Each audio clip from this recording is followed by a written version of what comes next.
Second question was, I've asked dozens of voice actors this as well, and I'm just interested in what you would think about this. Do you ever find yourself so involved in your character that you have to detox from it? Well, you know, it's funny. I'm trying to remember who it was. It was an actor who started doing an impression, and he said he couldn't stop. And I thought, oh, thank God, I'm not the only one. And I was looking at Kevin Pollak. It was in the outtakes. I don't know why they didn't put it in the movie. It was so much better than a lot of the other stuff in there. There was a movie based on a dirty joke called The Aristocrats. Oh. And Kevin Pollak was doing this incredible impression of Albert Brooks. And in the middle of it, he said, you know, the tragedy is I think of far more funnier crap when I'm Albert than when I'm me. Yeah. You know, and but this actor saying he got locked into this impression. I had a friend who started doing Henry Kissinger. And I started doing him doing Henry Kissinger. And I couldn't stop. And I'm talking like this around the house, and I am calling my wife Nancy, and Nancy is not her name. Nancy is Henry's wife's name. But and finally, after about 2 weeks, my wife said, I'm not joking. Either this stops or I'm leaving. And so it was almost like withdrawing from drugs. I don't know if either one of you guys has ever had that experience, but yeah, sometimes you get locked in and you can't stop. At least I do. Yeah. Yeah, it makes a lot of sense if you start doing a character.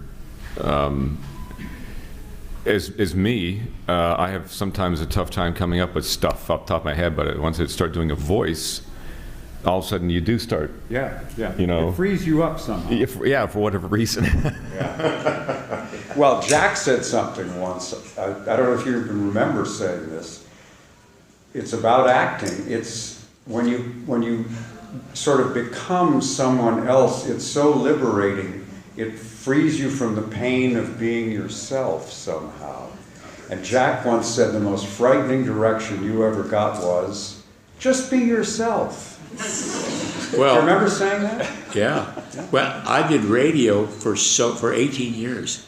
And when you're in radio, you have to enunciate everything, and you have to be an announcer. And pretty soon, I became the announcer. I would see people on the street who knew who I was, and I'd instantly start talking like an announcer. I went in to get a cup of coffee. Have you ever heard two announcers meet on the street? Hello, Jack. How are you today? Well, I'm just swell, and I'm glad you are. You know, I'm over at KFWB now. Where are you?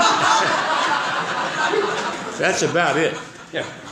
So when I started doing commercials, I worked for a wonderful guy named Alan Barsman, who had a production company. He did radio spots. And he said, this is a real person, Jack. And I said, I'm a real person. I live out in the valley. No, you gotta sound like a real person. And he made me read the newspaper and not sound like an announcer. And I mean, he gave me human lessons. And finally, I just decided I have to create a human character. And so I visualized this guy who lived in Van Nuys, who went to work every day, who said, he slopped over all of his words. And when I got that guy down pat, then I was back to being a human. And I could get rid of the announcer thing. I think we all fought that battle because we all come from a broadcasting background, right? Yeah, it was when I was a kid. I was like 17, 18 years old on the air, and I remember doing overnights and weekends, and I used to love David Letterman. I still love David Letterman, and I was doing bits from Letterman, and somebody called up one night, it was at 1:30 in the morning, stop doing David Letterman, hung the phone up. And I was like, you're hurt. You go, oh my God. But then years later I go, that guy was right. And the sooner you can get comfortable with your own self, that frees you up. And you become more human, because for a lot of us, we wear masks every day for various reasons. You agree?